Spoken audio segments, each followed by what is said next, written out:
Viewer content warning. The information in this video contains topics such as mental, physical, and sexual abuses. Therefore, viewer discretion is advised. Therapies for a Better Me series, written and hosted by child abuse survivor and advocate coach Lisa L Beaudoin. Copyright 2021 by Lisa L Beaudoin, all rights reserved. Source disclosure.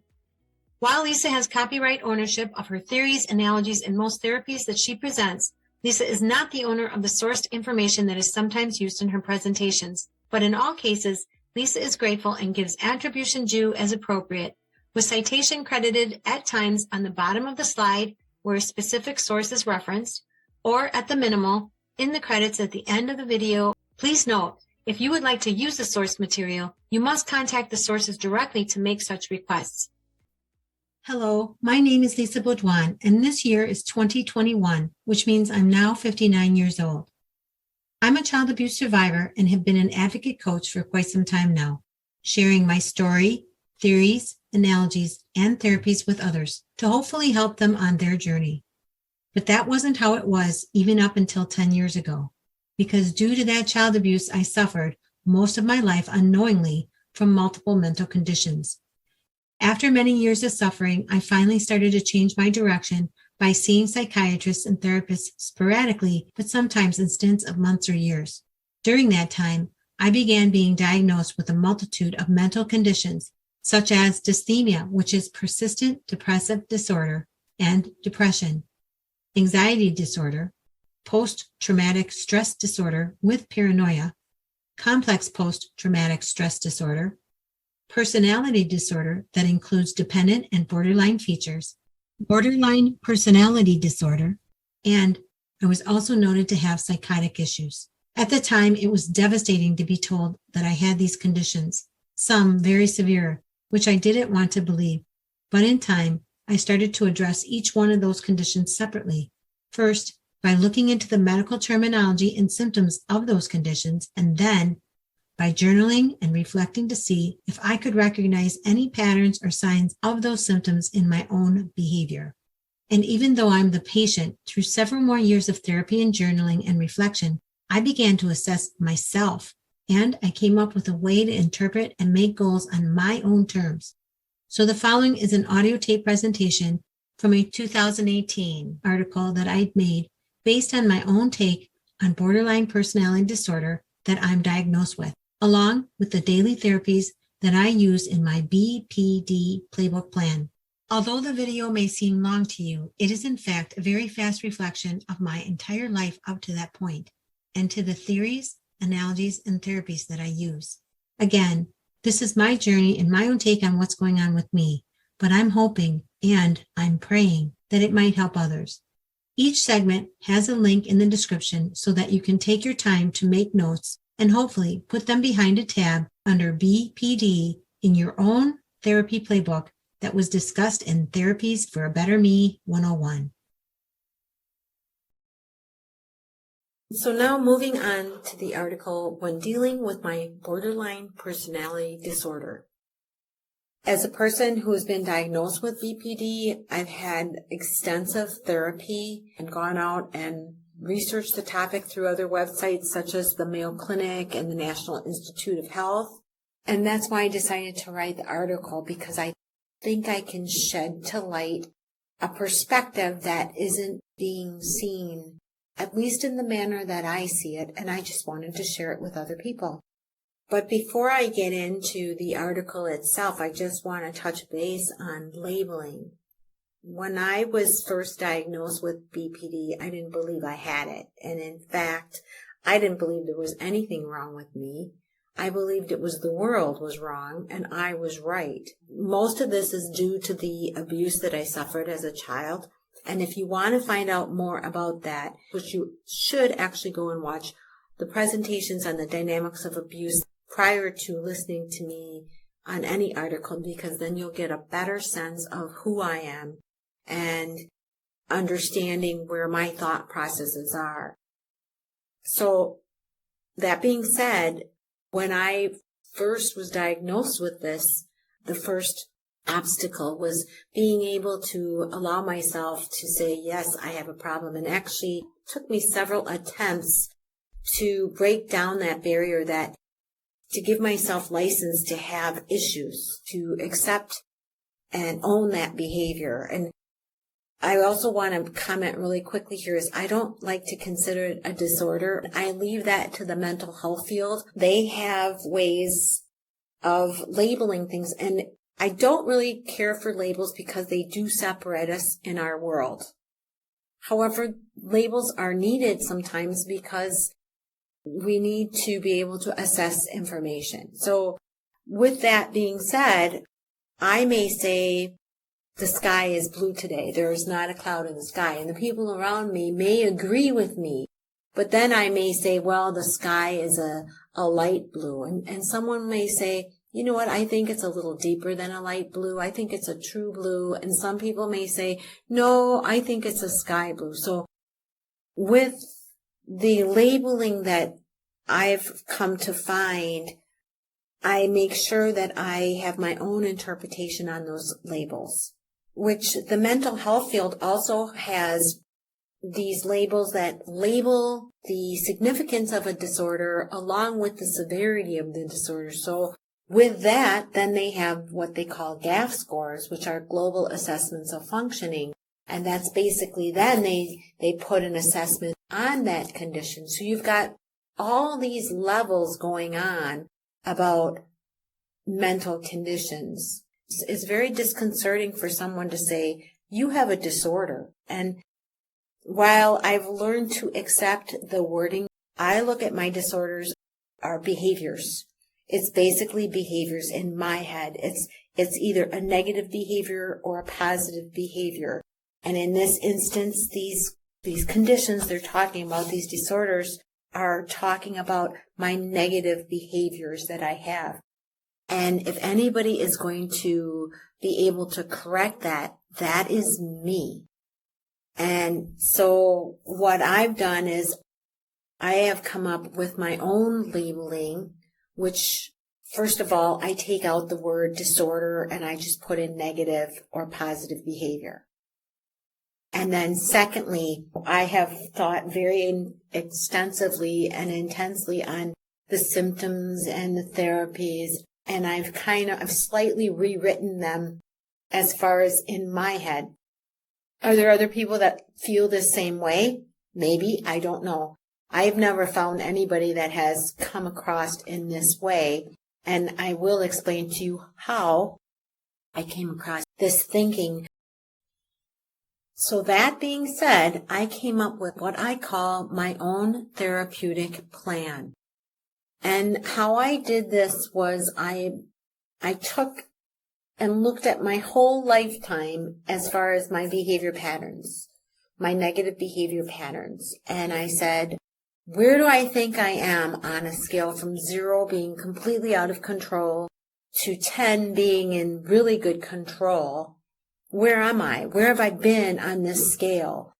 And for me, I have been about a 2. And that is actually just since I started therapy. Maybe I would say I assessed myself. This started about 6 years ago. So prior to that, I was like at a 1, a 0, totally out of control. My whole life was totally out of control. And I knew that I needed to change, but I didn't know how. I had begun getting out of the trauma, and I started to understand things, which I'll talk about a little bit later. But so I got to this point where I'm at about a 2. I want to stay on topic here. So this is what I do now. I look every once in a while, I say, well, what is my response? And when I talk about response, I mean behavior response. My behavior response prior to doing this therapeutic plan was at about a 2. And that is with therapy. And don't get me wrong, I encourage everybody to go to a therapist. I encourage everybody to research their own behavior patterns and be the best that they can be. For me, it's all about health versus not health. It's all about being healthy, being comfortable, and versus not being healthy and being out of control. And so I was totally out of control with my life. Now, though, since I've put these practices into play, I would say my response level is actually at a 5 or 6. So I'm doing very good. Now, does that mean I'm always at a 5 or 6? No. Sometimes I actually shoot down to a 1. Depends. And it depends on how much I've worked on that type, the behavior type, the response type, the patterns. And we'll get into that. We'll talk about behavior patterns. So, but if that does happen, I will then work to get up to a 5 or 6. Do I think I'm ever going to get to a 10, which 10 would be like the ultimate for me, which would be better control? Do I think that there's an ultimately 100% control? Well, I think there's close. I think you can get darn close if you try. Will I ever get there? I don't know. My goal is not to get at a 10 right now. My goal is just to get a little bit further, maybe a 6.1 or 6.3. It's constantly fluctuating, just like the volume board on a recording mixer.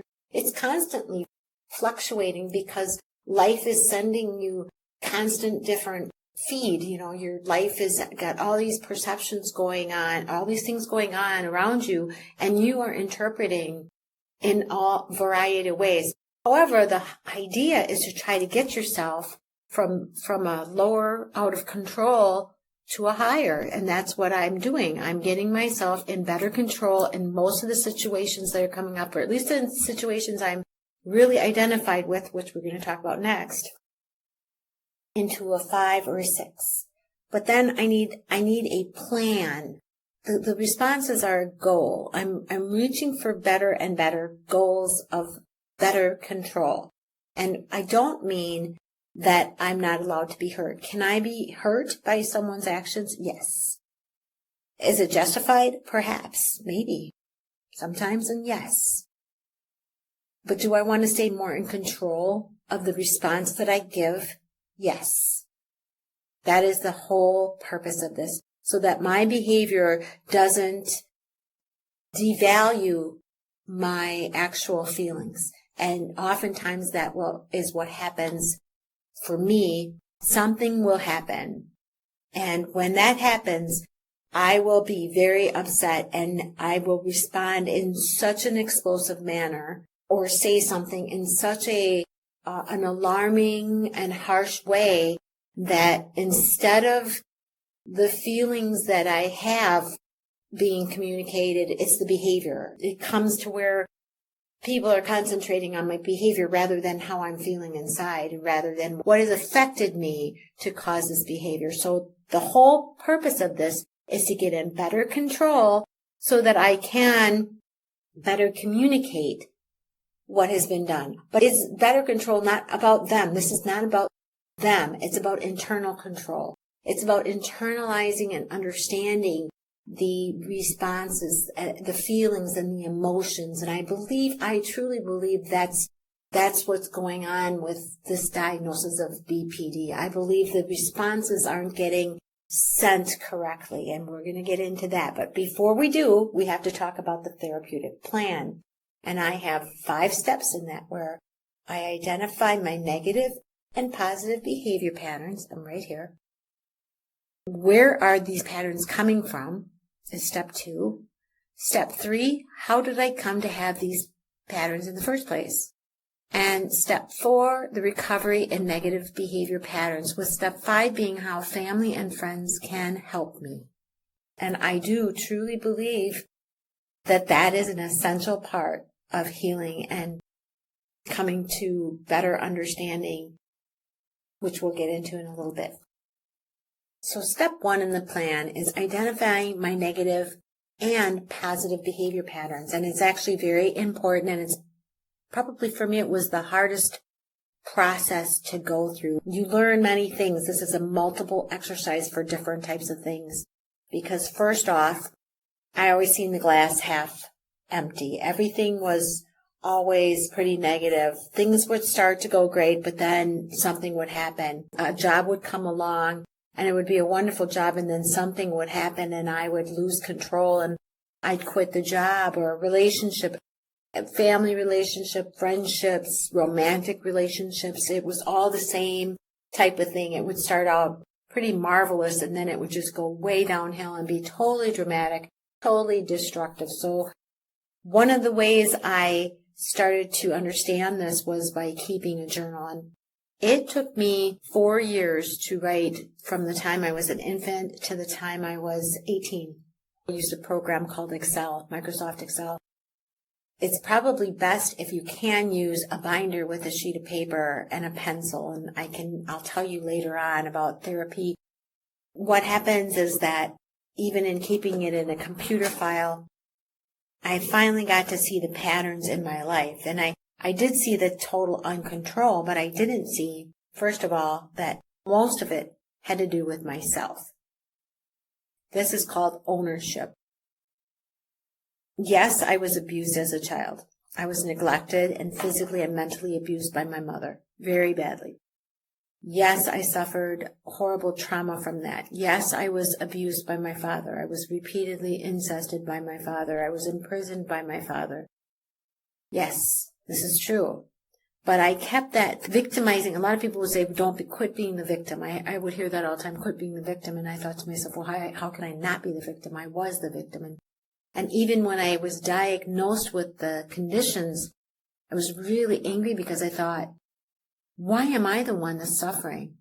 I'm the one that was abused. Why should I be the one that's suffering? So there was this part of me that wanted to refuse to see my own behavior and throw it off on what my parents did to me. But in this type of therapy, there is a reckoning of having an ownership over your behavior. And that is a wonderful process of this step, this first step. And then the second is to identify the negative and the positive behaviors. So what I did was I took a sheet of paper and I said, okay, here's something that happened in my life that I feel is pretty awful. Here's something that happened that's pretty good. For a while, it took a while for me to find the real good in my life, to find people that even like I had a list of people who can I trust and who I can't trust, like this person's really let me down. And then I would have people that I really could trust, and then boom, they'd be gone. And it was devastating in many ways because I couldn't build the trust that I was trying so hard to build. Oftentimes I think when I'm thirsty and I can't get water, there's no water there, I get even thirstier. In other words, the only thing that I've really wanted all my life is the thing that I haven't had. And that's a good family relationship with people, with, my family members, a great partner to be with, a wonderful workplace, friendships that are equal and loving and caring. And these are the very things that I just couldn't seem to accomplish. But the second part of this is that I could finally see, well, there are some people in my life that have been there. And so in my thought processes, I was always like, it was the stringent thought that there was no one in my life, that nobody cared about me. But then looking at it, there were not a lot, but there were at least 3 people that were in my life. And one of them, oddly, was a counselor. He came into my life when we were taken out of the house. We were all put into detention and then placed in separate foster homes. He came into my life then, and he has been in my life, and I've talked to him from time to time throughout my life. And he's the one solid person, I should say, positive influence, positive thought, where I can break that pattern that everybody's against me. So that's the other part. And then finally, with identifying your negative and positive behavior patterns, yes, we want to see the positive behavior patterns, but right now, for this therapeutic plan, we're looking at the negative behavior patterns. But always keep in mind, I'm always looking at my positive behavior patterns too. What came out of this week that was great? What happened this week that was good? And in that way, I keep more of a self-balance. So in finding the negative behavior patterns, I kept the journal, and through that, I could see the consistency of negative behavior. And once I have those negative patterns put together, I then look at the 9 possible traits of BPD and try to find those behavior patterns within it. Again, these are labeling. These are kind of pulling each pattern out with all of them being negative behavior. And that's the whole point. It's all negative behavior. And now I am thinking, okay, what is this? What is this? What is this? The purpose of this really, for me, wasn't to actually educate myself on the different types of behavior. It was more to educate me on what's called mindfulness. For example, I am right now sitting at the Racine Public Library in a quiet room. I like to do this here. It gets me out of my house and it gets me in a good spot. I'm in a really good spot if I need to look up a book or whatever. And so I'm sitting at the library and I'm driven here. Now, if you ask me right now to answer in 10 seconds how many right-hand turns I took to get here, I wouldn't be able to answer you because I have to really think about how I got here. What route did I take? Did I take the route that leads more through the south of the city, or did I come the north of the city? Did I stop at a store previously? And then I have to literally think, okay, which light did I stop at? This is also known as mindfulness. And oftentimes we do things that, yes, we're there. I'm there when I'm driving. But because it's so learned, it's something I just do automatically. I don't put too much emphasis on it because my whole objective in driving is to get from point A to point B safely, period, to get there. And so the mental processes on how to take the left, which left I took and which right I took, which they are all very important. And it's very important to keep mindfulness while you're driving. But once you get to a place, it just kind of dissolves. So this is the same concept. It's pulling, for me, what it does is when I start to say, okay, in this behavior with this person, was I showing, was this an issue with interpersonal relationships, number 2? Or did I have feelings of chronic emptiness? And to be honest with you, most of the behavior patterns I have every single trait within that pattern. But the real importance of this exercise is to become mindful. And when I became mindful, the more I became mindful of these things, the more I started to take ownership of this behavior. Again, behind everything I talk about, this is all about me. This is my path. It's my behavior. It's really not even to have everyone else's life work out. It's for my life to work out. Part of that would be to have great relationships and to have a partner that loves me and cares and respects, and not to have drama in my life, and to be in complete control, or at least as much control as possible in relationships, and have a happier and healthier life, which radiates out to other people. And that's the concept I have. If I can get myself to a better place, a better level of control and comfort and happiness, well, that'll radiate into the world around me, which will, I wouldn't say make me a magnet, but it'll make it so that my relationships with other people are in that same state. And now from that list, I can finally move on to step 2, which is, where are my negative behavior patterns coming from?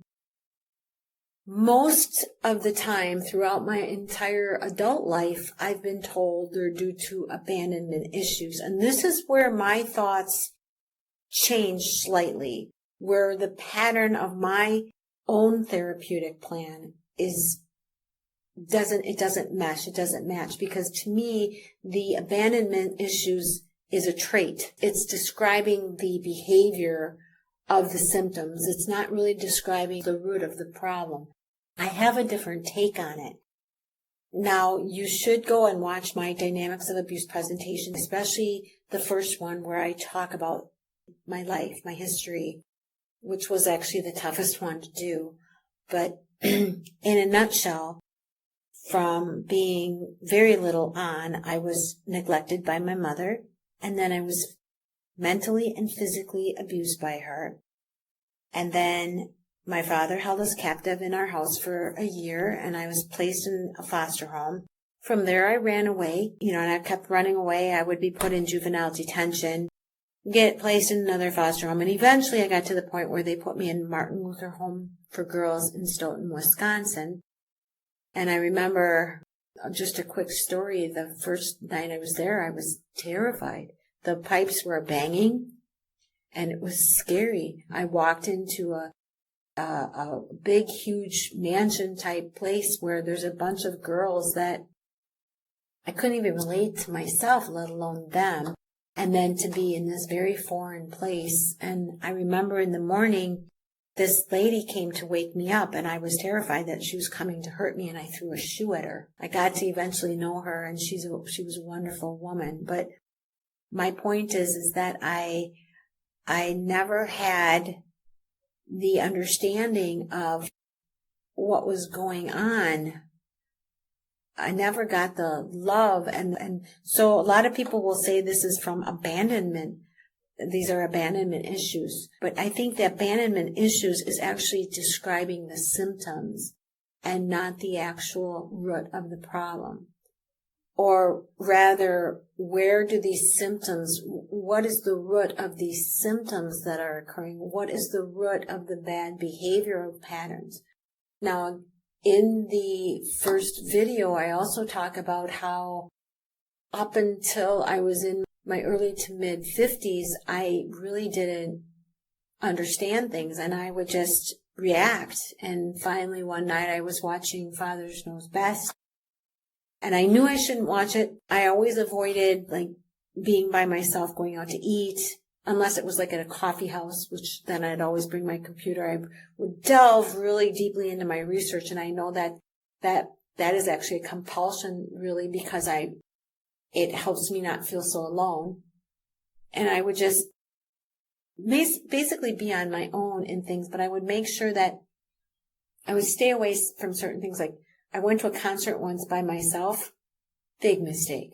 I mean, it's bad anyway to be all alone watching a concert with a bunch of people around you that you don't know, and they're all together and they have friends and family. Only reminded me of being alone. So I avoid things. So this night I watched Father Knows Best, and I went to bed and I was crying profusely. I mean, I was just really crying so hard. And then finally I got to that point where I was just, right after you get done crying, you kind of gasp for air and you're doing this number. And I asked myself a question I'd never asked myself before, and that was, is this ever going to stop? Is this pain ever going to go away? Am I ever going to feel better?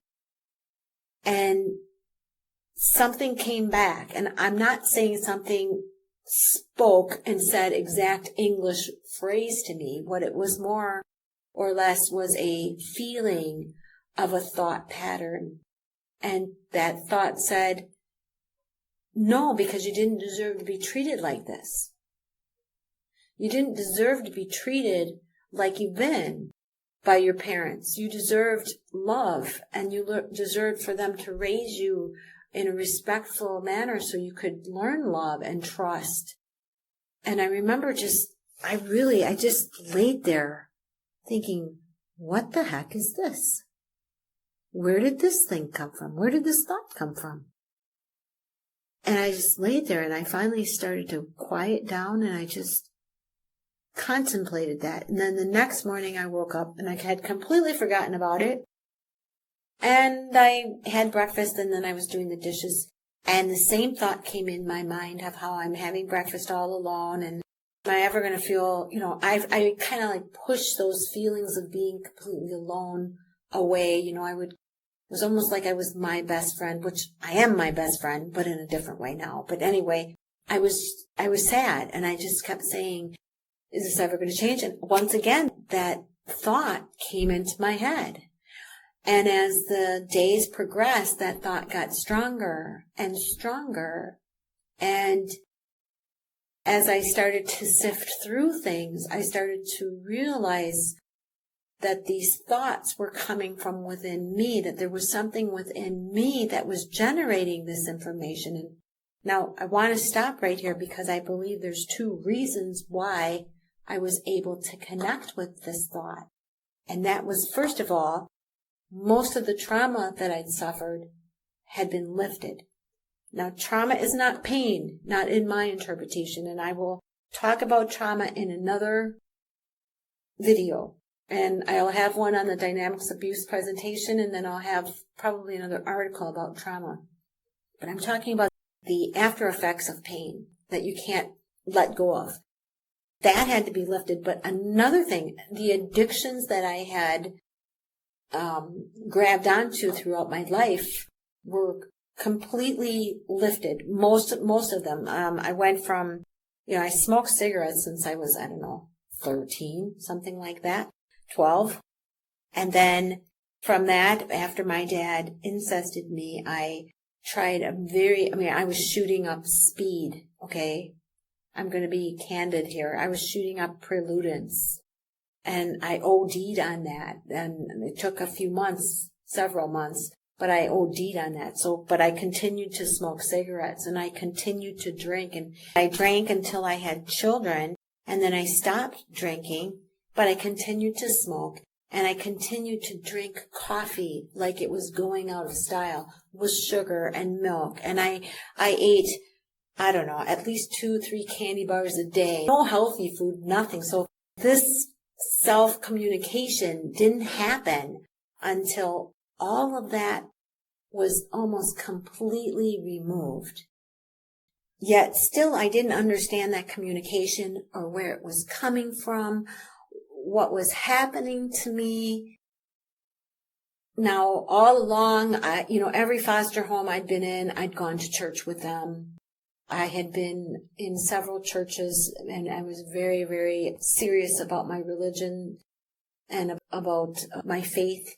I was a choir director for a junior choir. I sang in the choir. I was a Sunday school teacher at times. If I moved, I literally would join another church and do the same thing over and over again. And I was always going to church, and I was always singing. I love singing, and I love singing to God. You can name that whatever you want. But I always loved singing to God. It made me feel so good. And so from a spiritual perspective, I had been taught about the soul and how if you believed in something, you'd go to heaven and whatnot. But I never really thought I had one. And I'm being very honest here. And I believe that is because I was taught that I didn't by my mother. My mother really abused me. She verbally, I didn't understand why she hated me so much. And I'll go through another article about this, but I didn't understand it. And she convinced me through the things that she said about me that I was worthless, that I didn't belong on this planet, that my dad wasn't even my dad, it was some other guy, and just really horrible things. She convinced me through this behavior of hers towards me that I wasn't worthy of having a soul. So now, fast forward to my early 50s, and my late 40s, early 50s, I'm starting to connect with this soul. And it's remarkable. And so I have actually come up with this way of interpreting this as the communication that I'm having is with my soul. The sense of self that people talk about. The sense of self, I believe, is a security guard, if you will, for my soul. It is the microphone and the speaker. It is coming from the sense of self is, and I'm sorry I'm stumbling for words, but this is all impromptu. It's this wonderful part of me. This soul is this wonderful part of me that I cannot see, that is connected to something bigger and greater and more magnificent than me. The beauty is finding out that I am connected truly to something greater. And the more I go through this therapy, the more that is understood. the more I'm mentally connected, the more that it makes sense. It makes the most sense of the therapies that I've created for myself. I am connected to something much greater than myself. And that connection point is my soul. And it can be a tiny dot in my body somewhere. You know, the ancients felt it was in your solar plexus. Possibly. I'm not going to argue that, and it doesn't matter. It's there, and it emanates through my sense of self, and I speak to it through my sense of self. It is a two-way communication process. And so when I say this, my sense of self is the communication I'm having with my soul, to my soul, from my soul, that I cannot see, where my sense of self are my perceptions, my feelings, my sight, my touch, everything. The things I hear is going into my body to be processed. And I'm going to take this a little bit further, that my soul is like, I would say it's childlike, innocent. It doesn't have a mind. I have the mind. And it is my job to decipher through my senses and interpret what is going on in the outer world that I'm perceiving, but also from that soul that I'm getting. And how amazing is that, right? I would never in years have thought that. But because of things that have happened to me, because I lost the trauma, the trauma was removed, because I removed all the addictions, all of a sudden I started being able to interpret what was going on. A lot of people may disagree with what I'm saying, and that's perfectly fine. And I am not trying to go against people's beliefs or religions, and technically I think I'm not going against anybody's beliefs or religions. You just have different semantics and ways of labeling it. I'm saying the same thing with the underlying conclusion that I believe that miscommunication of sense of self is because of the trauma I suffered as a child and because of the addictions that I had. And also because I wasn't educated on it. I never knew about it. I never understood it. And we're taught about the soul. I remember being taught about the soul, but I don't remember being taught how the soul talks to me.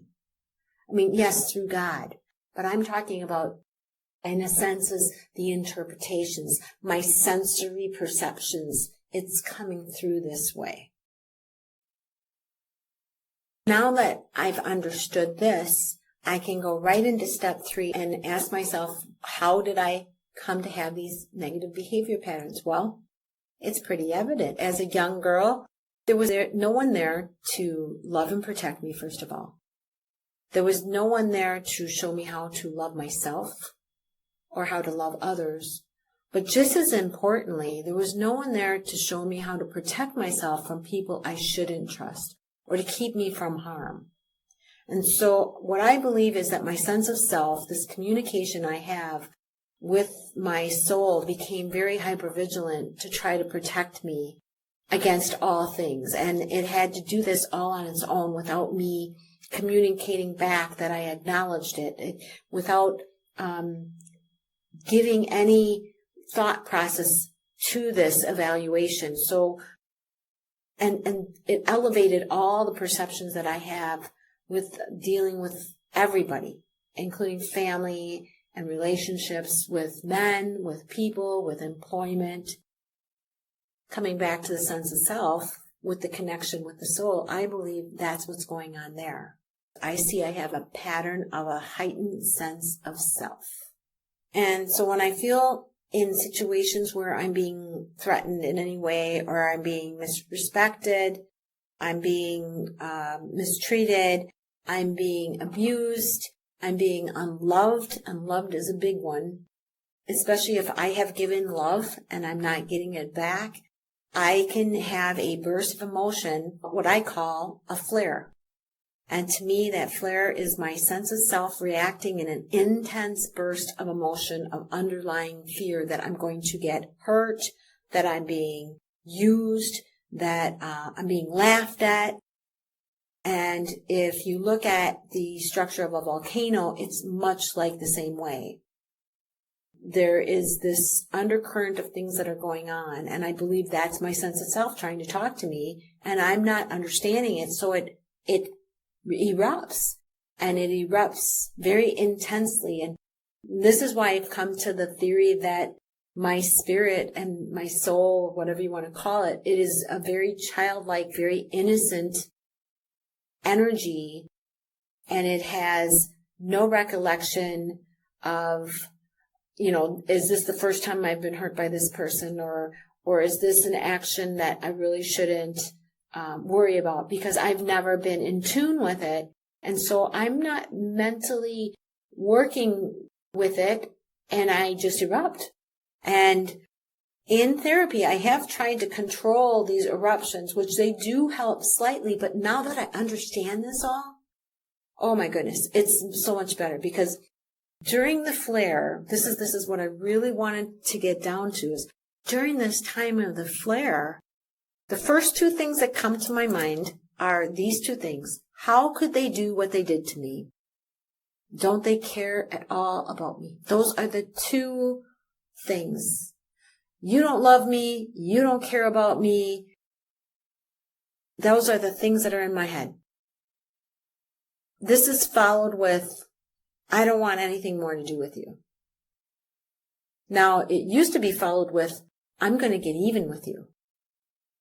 And to be honest, that interpretation is incorrect, because in looking at it, I didn't want to get even with them.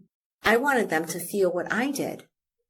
It really had nothing to do with hurting them in any other way than letting them know how it feels, letting them know how I feel, how intense this feeling is.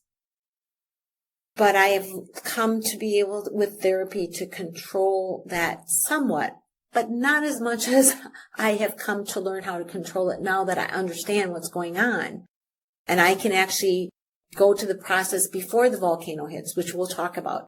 But so the one point I want to make here is, after the flare, then I have this childlike expectation that whoever I've just flared on eventually will come to understand that they are wrong and I am right. Because the bottom line is, the word shouldn't be wrong. The word should be, they did hurt my feelings. That should be the phrase. They hurt my feelings. Somehow, my feelings have been hurt. That is something they can't deny. And it can be that the action, whatever they did, was in fact truly, maybe they meant to do it, or maybe they didn't, or maybe they didn't care. But it doesn't matter. At this point, I am hurt. So that is an ownership that I have. So, but there's this expectation that eventually, in time, they're going to come to see that their behavior hurt me. And unfortunately, mostly what happens is all they see is this explosion of this woman who, is most, 50% of the time I'm a really caring and loving and nice and giving person. And then all of a sudden I'm just completely out of control. And in time, what will happen is, without understanding this fully, and yes, the flares have gone down, but eventually people get tired of it because they don't understand it. I didn't understand it. So how can I get them to understand it? That's why it's really important, that my family and my friends come to completely understand this, the dynamics of why I'm flaring as well, because with their help, the flares will get less and less. And with this understanding and the therapy that I'm going to talk about, it's going to get less and less. I want to just quickly say here, I still have flares if I haven't identified the pattern. However, they're getting better because I put into place this therapy that I've created. And that's what we're going to talk about next, is the therapy I've created for myself. Remember, I know that I'm giving this information to you. I'm going with the information that I've obtained through years of experience, through newfound realizations of myself. And it is a most remarkable and wonderful journey now that I've come to understand everything. And although I may have a flare, it's like it's coming down. Everybody understands what's going on. So, but I must do the work. My family doesn't do the work. I do the work. They understand what's going on, which helps them stay they don't take my behavior personally, except in the way that they need to question themselves if they've done something that is kind of over the bounds or is disrespectful or wasn't treating me right. And that is important too, because I do need to be heard. I do need to, if that's the case, then things need to be done, which I talk about in a little bit. And for me, all of this makes sense. In step 1, I learned to identify my negative behavior patterns by journaling, which made me become more mindful, and it also helped me to see the positive and negative behavior patterns within myself. Step 2, I realized why I was having those negative behavior patterns was due to an issue with my sense of self, being able to interpret what was going on between the spirit I have and the protection it wanted me to have and myself. And I learned this through removing the trauma and then the addictions. And then in step 3, I realized how those negative behavior patterns came to be with those behavior of my parents, along with the trauma and the addiction, and then those flares and how they came to be with my sense of self kind of being hyper vigilant in protecting me. So now I come to step 4, recovery in negative behavior patterns. And how do I do that? Well, first I had to understand my sense of self. I have to learn how to communicate with my sense of self, both in listening and in talking to. I have to acknowledge that I'm a human being, a beautiful spirit that deserves to be loved, to have trust, to be safe.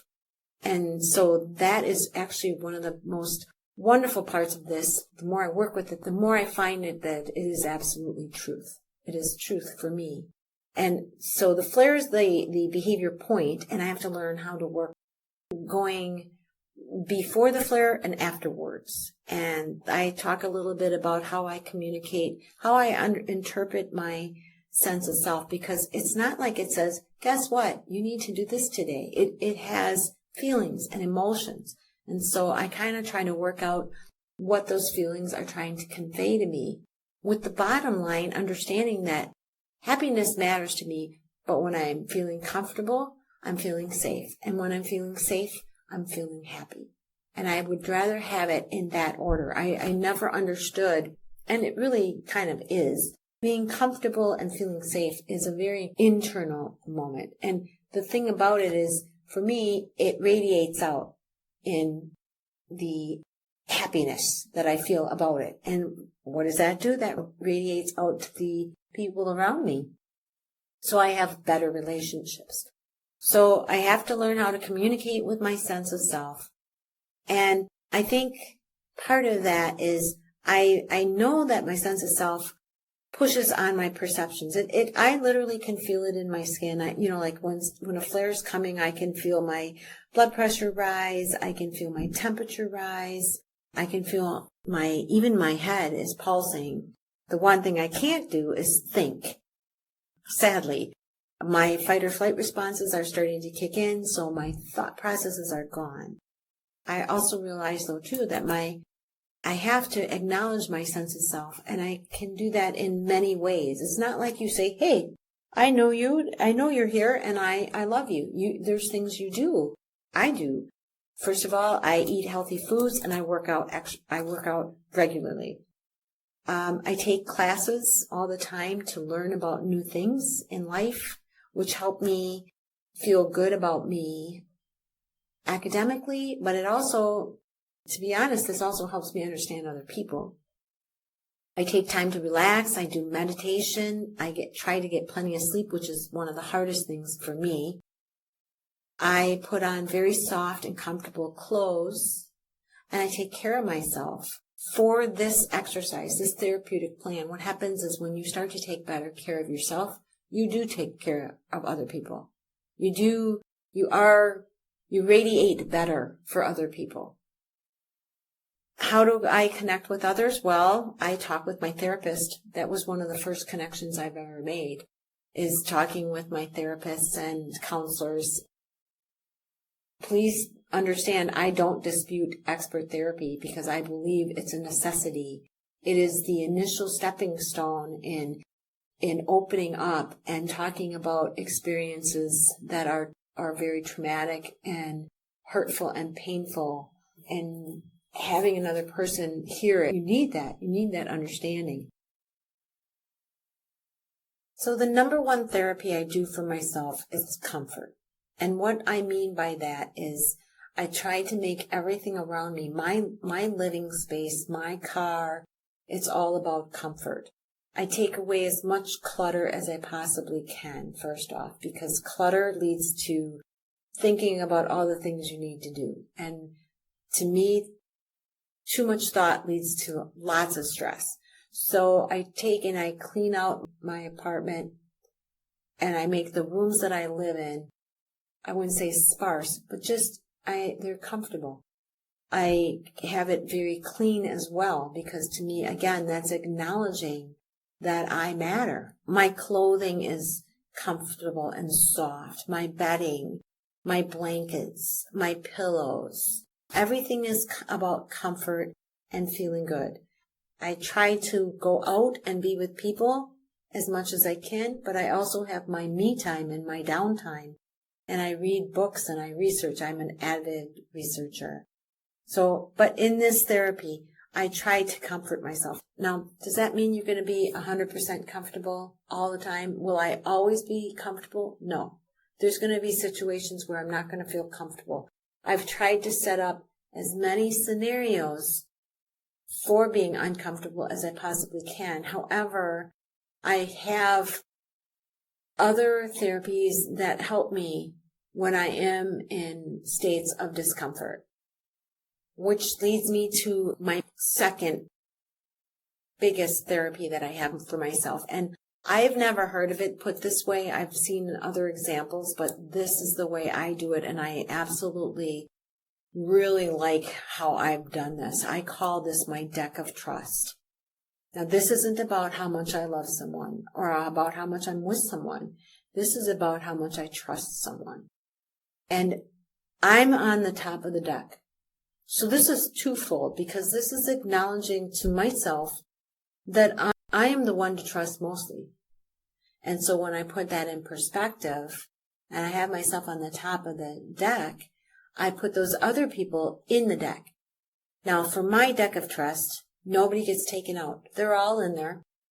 And I literally I don't count them all. Don't get me wrong. I don't get that extreme. But I do have like a top, a middle, and a bottom of the deck.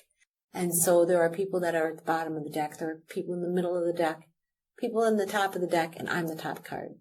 And so the other way this helps me is I've always, in number 3, you'll read, I used to always talk to people immediately about my whole life. I would meet someone, and within 30 minutes, they would know pretty much my life story. And that was because I believe I wanted to connect with them so badly. But now what I do is I put them in the bottom of the deck. They are in the bottom of the deck of trust. Great exercise, because then my disclosure to them is less. I get to know them. And the deck of trust also, it shuffles. It's moving. It's constantly moving. It's a process where you can be in the middle of the deck and move up the deck and maybe go down.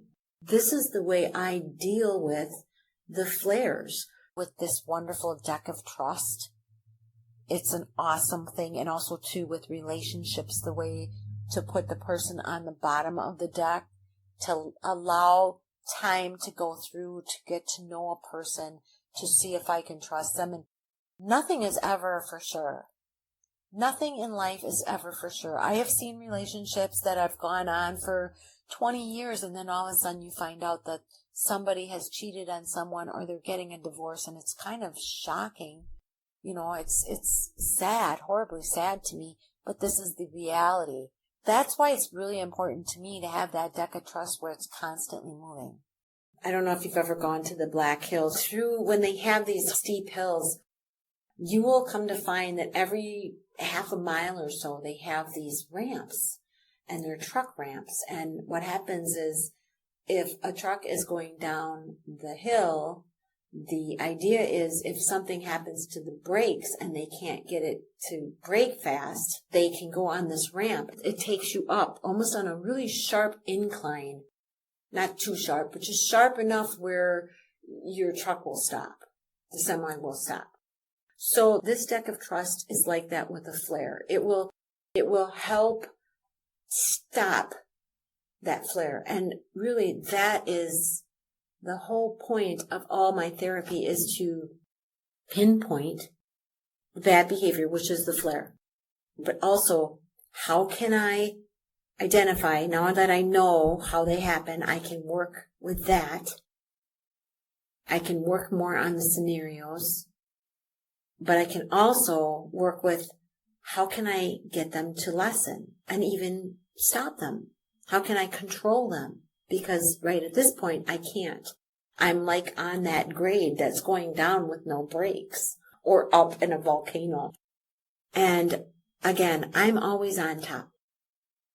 It helps me to curb the impulses that I have while I'm in the fight or flight mode. Because when you're in fight or flight, they say you don't have your mental processes, and I agree with that. I am not thinking at all. While the lava is flowing, I'm not thinking. I don't even come to think until the lava is completely cooled. It can take me days or weeks for my nervous system to kick back in. So this is my way of curbing that flare and being able to process. I immediately, if something happens to me or someone has hurt me in some way, I immediately put them to the bottom of the deck. And I tell myself, they're at the bottom of my deck right now, my deck of trust. Immediately, boom, first thing. And the next thing, and this also helps too with the disclosure, because I usually have to disclose to everybody what goes on in my life. And now what I do is, when I meet someone, brand new, meeting someone, they're at the bottom of the deck, which helps me put that in perspective too. It's not about how much I like someone or how much I care about them or how much they're in my life. It is how much I trust them. So this is part of the way that I do this. And with disclosure, what happens now is I've led on to 3, obviously, the third therapy. With the disclosure, I ask them questions first so that they can move up in my deck. And I'll assess, can I trust them yet? Nope. They're going to stay at the bottom of my deck. But always know that that deck of trust for me is always fluctuating. So someone can go to the bottom of the deck, but they can move up. And how they move up is by acknowledging that they've hurt me, acknowledging that whatever it was, no matter if they don't think it, they need to acknowledge the fact that I feel like I've been hurt. They might have said something that was really bad. They might have said something horrific. They might not have thought anything of what they did. And so they could come back and say, I'm really sorry for that. And guess what? They go up on my deck of trust. However, they can stay at the bottom of the deck. And sometimes that does happen. And the reality is, I've let people in my life that I don't say that I shouldn't have let them in my life, but I shouldn't have trusted them. And I've always trusted people immediately. And so there are people that I shouldn't have trusted at all. They aren't trustworthy. And so those people will probably more than likely stay at the bottom of the deck However, I just leave it open. And that's a really good way to stay healthy in all relationships and all thought processes. So now we're moving to the other therapies, and you can read through these a little bit more extensive, and you can interpret them any way you want, or put your own, your own thoughts into different types of therapies. But this is what I do. And then I basically just talked about number 4, which is connection, and number 5, which is communication, and the ramps that I have to stop the flares, the deck of trust. The other ramp is to set up scenarios. So what a scenario is looking at the past and trying to figure out future scenarios. With both of these, 6 and 7 kind of work hand in hand. I'll set up a scenario and I'll say, what can I do to make this different the next time? How can I change my behavior? And I set up the worst of scenarios. Like I tell people, you should watch the dynamics of abuse mainly because it can help you learn ways of talking to your children. Because if you don't talk to your children about violators out in the world, it's like sending out a child into the forest with a backpack on. Okay. You just wouldn't do that. You wouldn't send your child to Yellowstone with just a backpack. And so the more I look through and the more I sift through, and yes, some of the scenarios are quite bad, but then I can't change the world. Well, maybe I can a little at a time with this, but what I'm saying is I can't change other people's thoughts and what they do, but I can change how I react, and I can change my responses. So that's what this is all about. Setting up the worst of scenarios. And now this is really tough. This is probably the hardest part because this can lead to triggering my PTSD. And I talk about that in another article. So this is something that I work with my therapist, and I really work with someone else, and I work on it slowly. And as I because I have to be careful because I can literally put myself with PTSD. What happens is my other emotions can get triggered. Things that have happened can pull. I do believe that understanding or thinking this way about my sense of self, it does help that as well. But there are a lot of repressed memories that I don't have yet, that I'm working on, and there's other things that I'm working on in my mind. And so this is the hardest part. This needs to go slowly for me. I have like 5 behavior patterns that I see that I know for a fact cause flares. And now I'm slowly getting more and more control. Like I said, some of them are at a 5 and 6. There are still some that are like a 3 because those situations don't come up that often because I do keep myself safe now. But this is part of the process of the therapy, and always with the goal of trying to get the behavior control response higher. Looking at the patterns and changing the outcome of those scenarios. Moving on, now we're at therapy number 8, which is expert therapy. Now, it took me years to even want to work with a therapist. I was that traumatized. And then as I slowly had the trauma, it was starting to lift, I started wanting more and more to talk to a therapist. And it took me quite a few years to actually look at a therapist without thinking that they had some type of underlying agenda. And then it took me a few more years to understand that their labeling is for them to help them diagnose and come to understand that there are just people out there that are trying to help me, that there are lots of people out there trying to help me. And so that's what's going on there. And at times, while I don't always agree with every single thing they say, including my own therapist, I do listen to everything they say, because I've realized that the experiences that I have just like being a child and not understanding about my soul, it took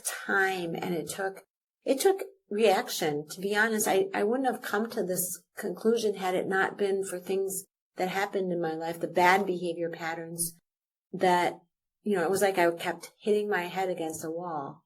It's like, why do I keep doing this? Why do I keep doing this? Things that initially at first triggered me, and now with some deep thought, I've gone through and said, okay, yeah, and that no. Yes, I agree with this. No, I disagree with this. And there are times where I change my mind. I didn't agree with it, but now I do. Or I did agree with it, but now I don't. I give myself the license to be human and to have my thoughts be able to work out in an evolutionary pattern, in a growth pattern, because that's what's happening. I'm growing as a person. Expert therapists are wonderful because the nice thing about them is that they have the experience in seeing these behaviors over and over. They also have the experience with trying to help with the situations on a daily basis. Now, I used to send letters, and I mean page upon page upon email upon email upon email. This was definitely due to still being in the fight or flight response. So I know that when I'm doing this, I already know, you know what, I'm still in my fight or flight response. Don't do this. And also I've made a rule not to send any letters anymore. This therapy that I'm going to talk about is the writing therapy. It is not to send. It is not to give to anybody. It is a self-therapy for myself. And so what I do, and I've heard of this many times before, and I have a friend that actually talked about this with me too, is I will write a letter and then I just write. I use Microsoft Word to do this because you can cut and paste. But if not, you can just write the letter by hand. It's fine. And actually, it's probably maybe even best because then your fight or flight is hopefully getting less. Mine actually becomes a little more because I'm revisiting the emotion. In any event, I write the letter. I start to segment it into paragraphs, and then I take from each paragraph and I create a new sentence based on that thought, and I delete the old paragraph. Then I put all those sentences together and I create paragraphs again, and then I create a new sentence for each paragraph. And I keep doing this process until I'm down to 2 or 3 sentences. And those 2 or 3 sentences are what I call my argument, why I've had the flare in the first place. This is what happened, this is what happened, and this is what happened. So now I can take those arguments and I can revisit and think, first of all, really, do I have an argument? Is it a just argument? Is it something that really happened? Or, did I just kind of go overboard with my feelings? Was it my sense of self pounding against against the door, thinking something was going on, but nothing was? And then also too, in this evaluation, and this is a manifold thought process too, is that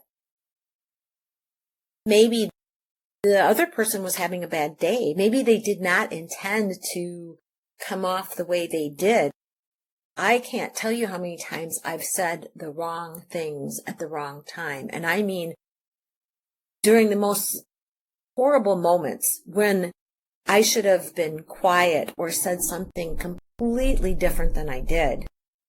I said something so totally inappropriate, and I didn't mean it, but I said it anyway, thinking that what I was saying was okay. And this is part of that fight or flight response. So with that, other people do it too. And this actually helps, again, in many folds, because the therapy is about me, but this process isn't just about me. This part of the process is communicating with another person. getting in connection with another person, deciding whether that person should be up higher in my deck of trust or down low. Right now, they are down in the bottom. And so I'm looking at it and saying, okay, was this valid? Okay, if it was valid, well, what was going on with them? Maybe they had a really bad day. Or maybe they didn't mean it. They didn't mean it at all. So I look at that. And then if I think there is validity to it, if I truly feel that they said something that really hurt my feelings, then I start to really think of like a 1-sentence or 2-sentence thing for myself first to put it in a very mature response. And then I turn around and I think of how I would want it said to me. And that's really important because I don't want to be shouted at. And I think this is the part of the bad behavior, and we're assessing, remember, the sky is blue, the sky is deep blue. Well, I don't want to be shouted at. And if I do something, I don't want someone screaming at me or writing letters for days and venting on me and making me feel absolutely horrible, especially if it's something that I didn't mean to do. When I meet that person again, I won't bring up that subject right then and there. The reason I wait now is because a lot of times, if I just wait, that will be, whatever happened will be acknowledged through that person. For example, they'll say, the other day when I forgot about our date, I am so very sorry that happened. And they'll explain why, which then there is the connection right there. This is the wonderful, beautiful connection that you make with that person, that they are acknowledging to your sense of self and to you, to your whole being, and also to them, which creates that connection. Now, if they don't, then at the end of the conversation, at the end of the time, I always try to make it now where I'm spending time with them. It's not like I'm going to spend 5 minutes with them on the phone. I'm spending some time with them, and I'll wait to the very end, and then I'll say something to that. Like, the other day when we made those plans, I felt sort of bad, but I understand you have a really busy life. Something like that makes it so much better because it gives an opening for them to say, yeah, you know what, I'm really sorry. Because really, I have found that is what my little sense of self is looking for. My little sense of self is just looking for somebody to really, truly say they're sorry. As childlike and innocent as that is, but with a true sincerity to it. Not like, well, I was really busy. That doesn't work very good. And so I also come up with scenarios for that. And, like, okay, I understand you were busy, but it did hurt my feelings. This is an opportunity for them once again to say, well, I'm really sorry. But if they don't, you know what happens, right? I put them down on the deck of trust. They go down a little bit. They might not go down to the bottom, but they're going to go down. There's definitely going to be a lowering of trust with them. Just like I've come to find, not everybody is as friendly as I am. They all have a deck of kindness, everybody, and I kind of put things in decks now, which, hey, you know what? To each his own. If this is what makes me have a better behavior, this is what I do. I've met people where they're just like me. They're just so gregarious and open. And I've met people that are so closed-minded. And, it's not that they're, and even maybe not closed-minded, they're just closed. They like to keep things personal. And so now I just say, you know what? That's the way they are. It's just, I don't try to change them. I'm not out to change them. I'm just out to make myself a better person. Would I like to be able to have a relationship with them? Yes, but I have to understand it's not always on my terms. They have their own things going on, their own personality, they may never be really friendly like me. I'm pretty friendly. I talk to people at the grocery store. I talk to people, I don't know, one day I had stopped and started to talk to someone at McDonald's, and whoever I was with, they said, well, who was that? And I said, I have no clue. Point is everybody is different. And I think coming to this conclusion, this is an evolutionary process. But getting back to the point here, having the response, being able to go through this process. Is it 100% all the time? Does it work? No. Then I revisit. And sometimes I just let it go. They go to the bottom of the deck and they just stay there. I still have to deal with them. I still have to talk to them. I may still have to work with them on things, but they're at the bottom of my deck. And that really does help release that urgency that I feel within me. I have to have this connection with them, and that sometimes it's like I almost need to have that trust. I'm hoping to have that trust. So the deck of trust helps me say, you know what? It's just not going to happen right now. Maybe in the future, but just not right now. Step 10 is a very tough topic to talk about because it's talking about the suicidal tendencies and self-damage. So by identifying this and by working with my sense of self, I am slowly discontinuing and desisting that constant negative self-talk. And it takes practice, just like figuring out how many left-hand turns I took to get to the library in my car. This is the same thing. It takes a lot of practice and mindfulness. And what'll happen is I'll catch myself doing negative talk, and I'll do a lot of self-reflective work. We have a lot of thoughts coming in and streaming. Many thoughts per second coming in and streaming. We focus on, just actually not as many as you'd think. You can go out there and research that, but I'll try to find the brunt of it. But sometimes if it's a bad thought, I'll let it go for now. I'll think about something else, and then I'll work with my therapist to get that damaging self-thought dissolved. The other part of this, and this is the most important part and the toughest again to talk about, is, yes, I have been suicidal. And I went into what I would call a trance. My thoughts, or maybe I did have suicidal thoughts, but they went right into a trance. And it was like, for me, the experiences would be where the world would dim and everything around me would become kind of gray. There was no color. And it would be black. It would be black and white, and it would dim. And with just a couple thoughts in my mind, the main one pinpointing that I needed to end my life.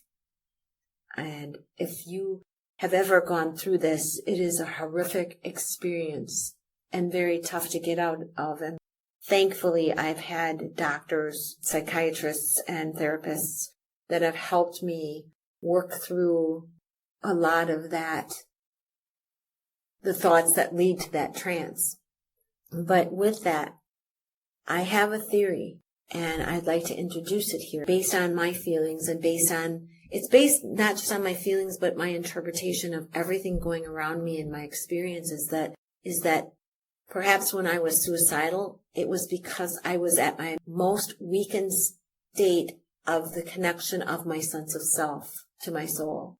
That it just really was so weak at that point that reality as it is just sort of became dismal and black and white and blurred. And if there's one thing that I can do with this videotape to be able to help someone understand that if they are going through these thoughts, and even anybody who's gone through the, incest and abuse and had the same experiences as, having to avoid going to a restaurant because there's families there and you don't have one, and the pain of that, and the pain of knowing that for me, it was the pain of knowing that my parents were the ones who hurt me. Not outsiders. My parents were the ones who inflicted all this pain. And not being able to have those connections. So when I seen other people with them, I would just feel I was glad for them, but I was so envious, and it would cause such pain in me. And for years, I'm 56. So this has been happening all my life. But now finding out that the reason is because my sense of self has been telling me that I deserve something better, and slowly growing, and my spirit is actually growing and radiating, and I'm coming more in tune with myself and understanding these painful things. If there was one thing I could impress upon people that feel this pain, is to understand that maybe you're like me, and maybe it's because you're just not connecting to your sense of self, and you're not reading it or identifying it like you should have had the opportunity to do so. If you come to find that, you will be a changed person. It will make the world of difference in your life. It made the world of difference in my life. And that is so important to me. If there's one message in all of this, that is the message I'm trying to send. That really, we need to start caring about ourselves, but we also need to care about each other. That concept has been out there for a long time, but sometimes it's just not heard. And sometimes in the world we live in, it does feel like nobody gives a damn, and nobody cares. Everybody cares about themselves, but it isn't true. There are lights out there in this world. There are people out there. I talk about them in the second video that I have about the people in history that have helped change the laws, that have come forward to help children that have been abused, and in all types of abuse. And if we could just all kind of come to the same conclusion that we all should be cared about, and that we should take care of ourselves as well as others. What a great thing. That's all I can hope for, is to be able to imply that, and to let someone out there who's struggling with the pain of being abused know that that pain is coming from your soul, your spirit, saying that you are a beautiful, beautiful human being. You are part of a divine energy that you maybe don't understand, and maybe we will never always, completely understand it, and people have all kinds of different names for it, but you are part of that. And that divine energy believes that you are loved. It knows you are loved. That is part of what is loving you, is that divine energy. And so I have some diagrams on there that basically reiterates. It's kind of like my cheat sheet on how to, go through this process that it does seem like it's really difficult and exhaustive, and it is at times, but not really. Just like, the process of going from some place to another, and how many left-hand turns you take, or even like the people who study martial arts and they're practicing the movements over and over, it does come easier. And as I become more in tune with my sense of self, this processing happens, and it seems to be where it's, first of all, something's happening that's causing this reaction. And then the next step is to assess if that is something that is warranted for the reaction. And then the next step would be, if not, well, then let it go. And if so, then process and have a more communicable response to the person, and then assess their response back. If they don't care, well, they're going to the bottom of the deck. And if they do care, well, then they'll apologize, which will also help that response to stay in check. I can get there sometimes, but not all the times. But it is starting to come easier and easier. And one of the other fail safes for the flare, one of the, the truck ramp, if you will, is to say, I'll get back to you. It used to be where I had to instantly try to reason with them. I'd be getting upset and try to reason on the phone or in person. What's going on? They're hurting my feelings. But I've come to realize not to do that, basically because I'm already in fight or flight mode. So my mental perceptions and everything else is slightly warped. And even if if it isn't slightly warped, it could be. So I've come to the conclusion it's not a good idea for me to try to talk about that situation at that point.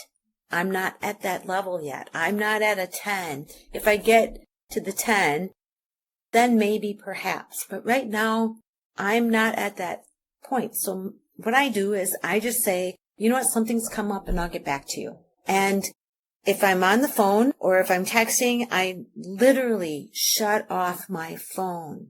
I have to literally shut off my phone because the pinpoint is the flare.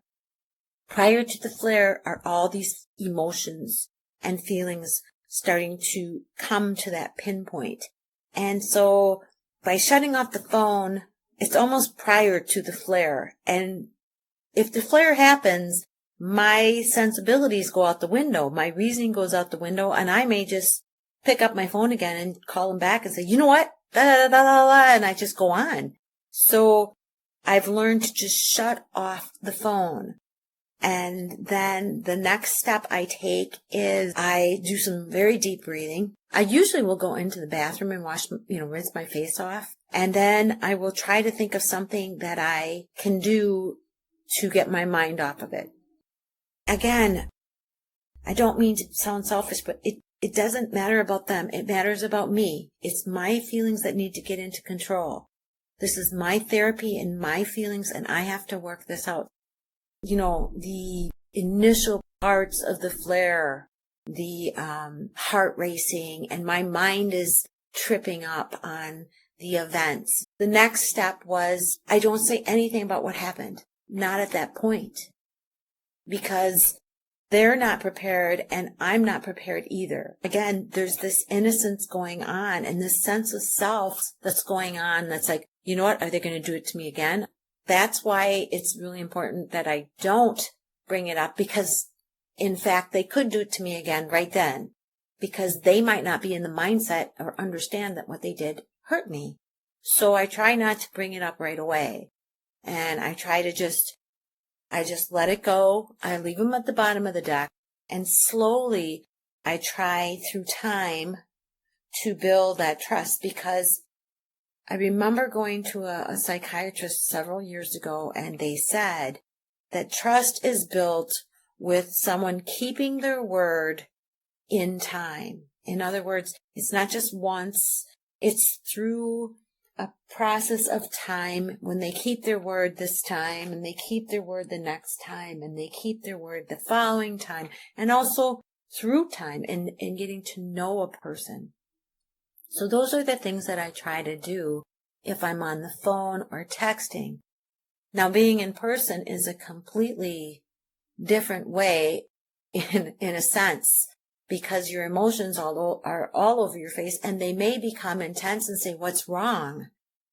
It's very tough to do that, to not explode or to not at least vent a little bit.